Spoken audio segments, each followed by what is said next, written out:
The 2025 NFL Draft is in the books, and the Bengals added 6 players. It's time to break it all down. Overall themes from this draft, who they added, and what Day 3 brought for the Cincinnati Bengals. Hi again, everyone. I'm James Rapien here at Paycor Stadium. Day 3 of the NFL Draft is in the books. We heard from Zach Taylor. You heard from Dan Pitcher today. You heard from Al Golden today. And it is all right here on the YouTube channel, Cincinnati Bengals Talk, or wherever you get your podcast. And by the way, if you look us up on Apple, on Spotify, on Amazon, you're also going to get something you're not getting anywhere else, which is the conference calls, the audio of the conference calls with every single pick. All of them are up, from Tahj Brooks to Jalen Rivers to Barrett Carter to, obviously, first-round pick Shemar Stewart, Demetrius Knight Jr., Dylan Fairchild. By the way, Demetrius Knight Jr. met him today. Dylan Fairchild met him today, talked with him today. Those videos will be posted on Sunday. So even after the draft, we have stuff coming for you. We'll do our official grades on Monday, and then that'll lead into Enter the Jungle on Tuesday. So we are here for you, even though the draft has concluded. Let's get into the overall themes of this draft. And it starts, certainly, for me at least, with the fact that this was the character draft. This was the captain's draft, the high-quality human draft, the double dip at multiple positions draft, which they did today by taking another linebacker and another guard. And, yeah, a lot of the themes from 2020 when they were taking all the captains, you remember that? Obviously, they took Joe Burrow, and then T. Higgins was the non-captain. And then after that, it was Logan Wilson, and it was Akeem Davis-Gaither, and it was just on and on and on with captains. That's what this draft feels like in a lot of ways. They were trying to reset things a bit, go after a certain character level, and I think they got it. So that's number one. And especially after taking some of the risks they took last year, I think that was very clear that they wanted to go in a different direction and get guys that could make an impact right away. I asked Zach Taylor, hey, could Shemar Stewart, Demetrius Knight, and Dylan Fairchild all start week 1? Is that realistic? And he said, I think all these guys can compete for playing time, all of those things. But I certainly think it's realistic that Stewart's starting week 1 in September, that Demetrius Knight is starting week 1. And that's an obvious one, right, with Jermaine Pratt and the uncertainty there. Same thing goes for Dylan Fairchild. And so when you – and by the way, when you watch the videos of these guys, I think you're really going to agree with the character element, the character side of things. So that's theme number 1. Theme number 2 is how physical these guys are. I mean, they drafted Tahj Brooks, the running back. He's their 193rd overall pick of the draft in the 6th round, and he's a physical player. He breaks tackles, never goes down on first contact. All of these guys, physical. Shemar Stewart. I know people are up on him, other people are down on him, some people in the middle on him, whatever. No one can deny that he's a physical player. No one can deny that he doesn't shy toward contact. He goes toward the contact. He tries to be the bull in the china shop, so to speak. So Demetrius Knight Jr., same thing. He's a physical player. He's someone that's going to want that and bring that and is going to be a leader. Dylan Fairchild, a former state champion wrestler, back-to-back years, undefeated in high school in those years. Like, when you look at it, very physical players. Barrett Carter, someone that they thought really highly of, and so that's who they picked in round 4 to start day 3 of the NFL draft. And it's someone they were considering on day 2 for sure. Al Golden said that they had a higher round grade on him.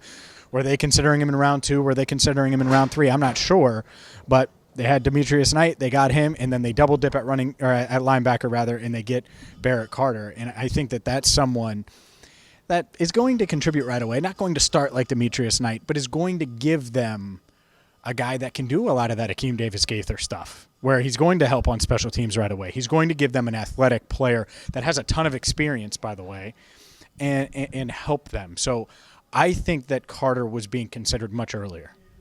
And not just from what Al Golden had to say. It felt like they really liked him, and they knew they needed to get a guard, and they liked Dylan Fairchild a lot. And so they get Dylan Fairchild, and then they look up, and Barrett Carter's still there, and it's like, man, we were considering him on day 2. Let's get him. And so they get him. They really revamp that linebacker room. Would not be shocked if you see Jermaine Pratt released in the next couple of days. I don't think there's a trade market for Jermaine Pratt. Shocker. And so that is probably coming down the pike in the near future, and that's going to free up some cap space, and who knows what they do with that cap space, but it's going to save them roughly $6 million in cap space. Then they double dip again, and this time it's at guard / offensive tackle. And Jalen Rivers is someone They brought him in on a 30 visit. They met with him at the combine. They talked to him at the pro day. They had so many touch points with him. And he was an obvious target, a day 3 target, someone that you could certainly see them targeting in round 4 or 5.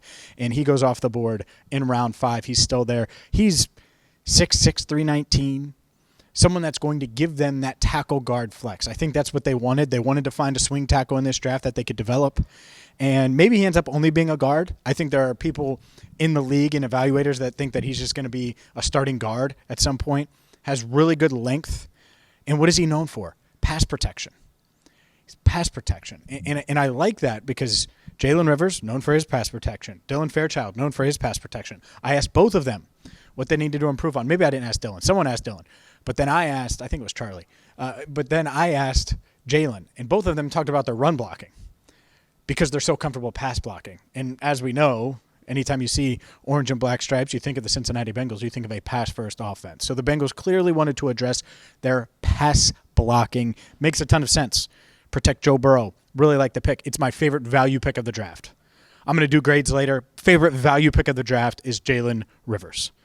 I love it.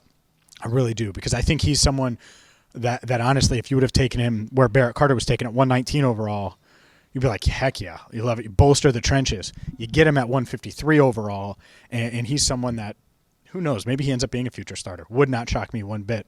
And then they get Tahj Brooks.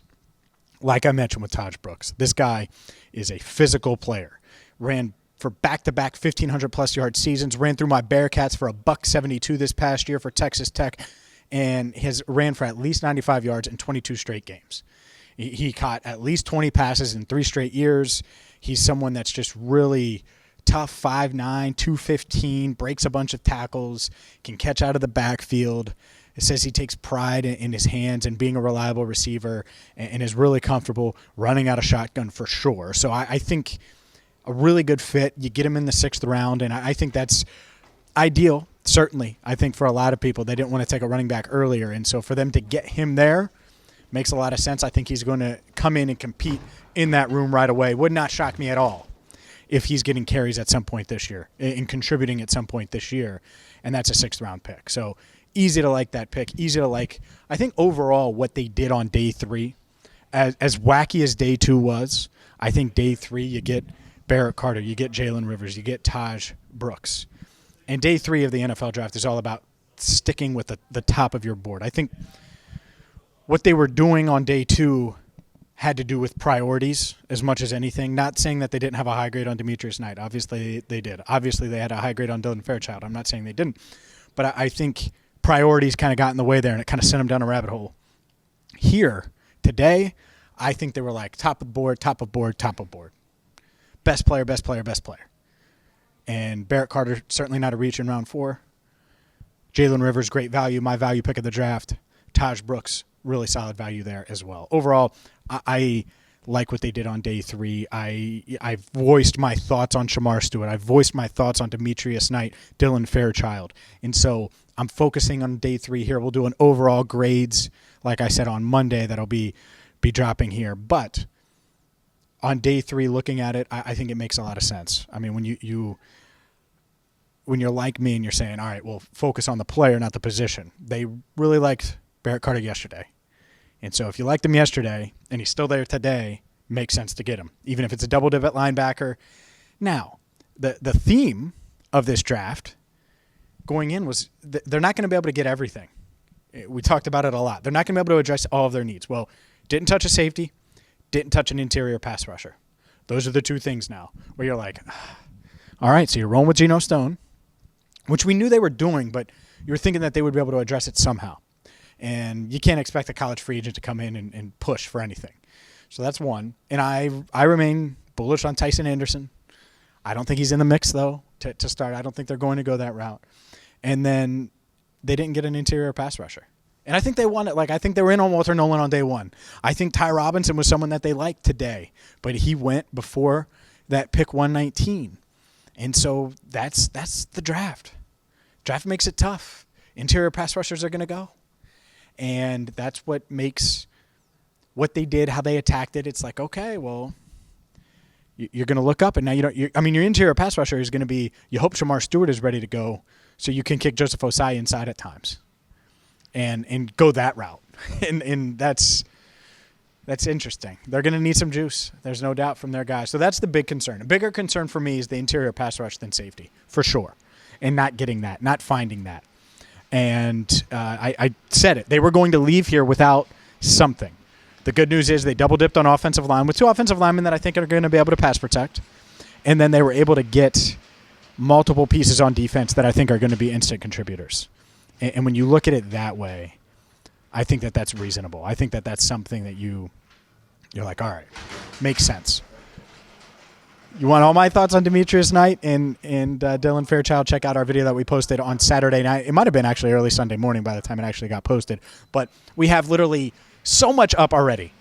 So check it all out right here on Cincinnati Bengals Talk, whether it's on audio or certainly on YouTube. And if you're looking for more, check out bengalstalk.com. For Andrew Fox-Miller, who's been killing it all weekend long, I'm James Rapien. We'll have more for you on Sunday. Until then, thank you so much for watching and listening to Cincinnati Bengals Talk.